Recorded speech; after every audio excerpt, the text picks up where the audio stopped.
Okay, hey guys, it's Ryan from AMS here. We're with the legendary Mark Sampson of Bad Cat Amplification. And it's loud in here, but I'm going to ask you some questions, so hopefully you'll play along. All right, we'll go for it. All right. See what happens. So obviously, we're going to talk about the new amp that you just devised here that we're very excited about. And why don't you walk us through the inception of it? Obviously, we could talk about your past glories with Matchless and things like that, but this seems to be a culmination of everything that is now. Okay, well, let me walk you through how this all happened. Okay. John came to me, and he wanted to do something for the 25th anniversary of Bad Cat. And I went, no, your math is wrong. There's no way it's 25 years. And then they started doing it, and I went, oh, crap, it is next year, 25 years. Yeah, you know? It's amazing. And so that's what started the whole thing. And I went, well, do I really want to do the same thing again? And it's like I can improve a lot of this stuff. And so he goes, you do whatever you want. He goes, I don't care. Wow. You paint the picture. And I'm like, okay, I'll do that. And so I thought, okay, I'm going to list everything about my earlier designs that's always bugged me. Mm-hmm. And the big one being the two channels being out of phase with each other. You can't Y them, you can't blend them.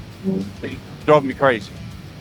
And so we started out with that's an issue, and then I ended up with a whole series of things I want to change, And so it started out with that. Then I flipped the two channels. So the original design had the pentode channel in the middle, mm-hmm. and then the 12AX7 channel off to the left. I reversed them because I wanted the pentode in the corner of the chassis where it's acoustically dead inside the cabinet. Right. It's not picking up reflections of sound off speakers or drums or whatever. So that's why the two channels got reversed. But then I realized, okay, now I get these two channels in phase. Now I can do channel switching and I can do blending. Yeah. And I went blending, okay, now that's going to require separate masters on each channel so you can set up your gain structure to the point where you're happy with it and you get what you want out of it. But then I realized, well, okay, if I just do separate channel masters, and if one side's too loud or the other one, you got another problem. I went, got to have a global master. I was going to say, how do you remedy that? I'm trying to, and meanwhile, the whole time I'm trying to keep knob count down, controls as simple as possible. Well, it is when you look at the amp, it looks very straightforward. It's not daunting to look at. Right. But when you delve into it, which we've had the pleasure of doing, the amount of sonic flexibility is kind of staggering. Yeah, it is. It really is far superior to everything I've made in that genre. And the global master solved it. It's like, well, okay, you can have low gain, high gain, turn it up. But when did that epiphany come to you? You were like, all right, this is the problem. Is it like you're in bed at night and it's like, that's it? Or was it something you had a plan on from the beginning? Sometimes it happens like that. Sometimes it's like, oh, I got another problem I got to solve, and think about it. And then you solve it. And sometimes it takes a day or two of thinking. I'm not a fast engineer like some people are like on their feet. And I can build this complex thing to go in outer space in 10 seconds. Yeah. I think things through a lot. But I think that comes out in the end result. It's like when you see a musician playing, if they're really into it, it's better. And when someone is meticulous like yourself and going, I don't want this to go out until it's right. Right, that's correct. And it's your name on it. I mean, look, right. You could have been lazy and said, look, I'll just do an update of the DC-30 and thank you very much and watch the money roll in. But you thought that's not good enough. No, and I already did that, Right. It's like, well, because I also realize if I've found improvements, it means somebody else is thinking about this too. Probably. So let's take advantage of the opportunity and advance it. Mm-hmm. That makes sense. One other thing that's a major change is it's got an active effects loop that is hardwire bypassed when it's not plugged in. And that's huge. It's a hard rule for me. I don't want that thing in there adding anything or subtracting anything unless it needs to be used. If it's being used, it's fine, at a circuitry, but I don't want it in there if you're in recording mode. You don't want pedals. You take it right out of the way, and it's beautiful. It's just a direct line. And that's the thing, too. I mean, what we're talking about here, tonality-wise, there's so many classic tones you can get out of this amp, but you're also embracing the technology as it's advanced in the last 25 years, so you're saying, well, we should use that. Right, that's You're correct. not shying from it. That's correct. Yeah. In fact,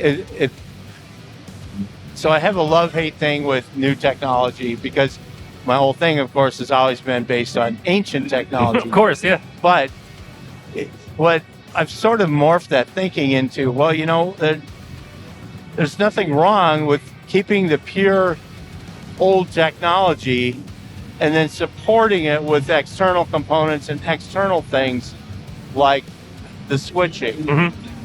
Because now you've brought the beauty of the original vintage sound into an era where people can use it in a contemporary fashion. Right. You know, That makes sense. and it took me a while to go, okay, that's actually not a bad idea. And there's nothing wrong with that. I mean, because I would think you're probably your own toughest critic. Well, yeah, I am. I'm sure I am. a lot of failed experiments where it was like that close. See, but the beauty of it now, you coming back on board with Bad Cat and doing, you know, making what you love, and the fact that it sounds to me like they kind of stay out of your way and let you do what you want. Oh yeah, for the most part, just do your thing, and then, well, I hold conversations with them during the course of while I'm developing something, but usually it's like, would you rather have this or this? Because I can only do one of the two for a physics reason or for electronics reason. Right. And then I hold a conversation, and then it's a decision they have to make, and then we go from there. That makes sense. So, but you know, that's the beauty of it too. Sometimes when a builder or somebody with their name on the product gets involved in the business end of things, it rarely works out very well. So the fact that you're able to kind of go into the lab and just create, it's probably very liberating, I would think. Yeah, it is. But I probably couldn't have done this without having had all the experience I've already had. Okay. Because I understand what they're going through on the flip side of it. And when it comes time to cost it out and look at the money, and you know, at some point there's a threshold where it won't sell anymore. Got it. You know? Right. And a feature set where it's too far out there, you get ahead of the curve too far, and you know, what's this space age knob thing do? Well, and you've been doing this a long time. The road is littered with things that were ahead of the time, and that it was a swing and a miss. Right. People might rediscover it later on and go, oh my God, there was something there. But if it doesn't sell at the time, you got to keep the lights on. It has to sell. That's correct. You Right. know, yeah, exactly. Because it's what makes everything move. Right. In the end, it is a business. No. And as much as a lot of these people would love to forget that, they won't be here next time. It's a necessary if evil. they don't think about that, you know?